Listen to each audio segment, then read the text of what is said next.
Welcome to the Week in Review at the Nebraska Department of Education. I'm David Jesperson, Public Information Officer for NDE. Thank you so much for watching this brief update. The goal over the next few minutes is to fill you in on some of the news, notes, and events that have happened recently involving NDE.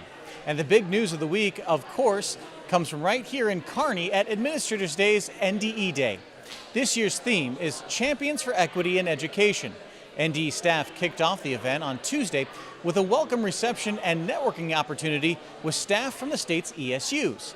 The ESUs play a vital role in providing equity for students all across the state. Commissioner Blumstead kicked off NDE Day on Wednesday with his keynote address that focused on the need for equity and how he envisions the state and each school district moving forward toward the goal of equity. The commissioner shared stories of Nebraska's past that showed the history of inequality in the state. He detailed the progress that has been made, but also pointed to the great amount of work that needs to be done. He also shared a personal story from his family about his uncle that had no school to attend because of his special needs, and challenged all educators to work toward equity for students and to be kind and promote kindness in their schools. NDE staff then presented on a number of different topics that surrounded bringing equity to schools.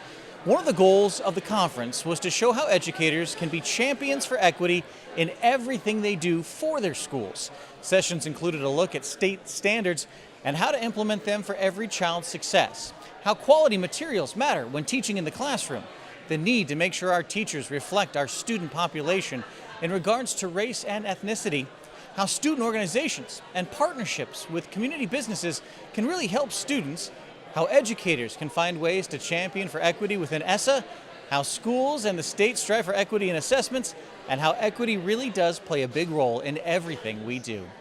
2018 Teacher of the Year Michelle Held also presented about how all means all in the classroom, reflecting on her own diverse community in South Sioux City.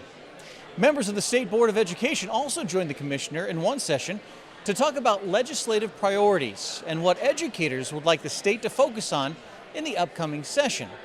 NDE Deputy Commissioner Brian Halstead also held another session informing schools what laws had been passed that will affect schools this year. And of course, educators had the opportunity to ask questions, discuss issues, and collaborate on how everyone can move forward to really address equity in education across Nebraska. The challenge now is to take the discussions from this event and continue to work toward being champions for equity in education throughout the year. Thank you so much for tuning into this Week in Review. We'll see you next time with the latest news from NDE.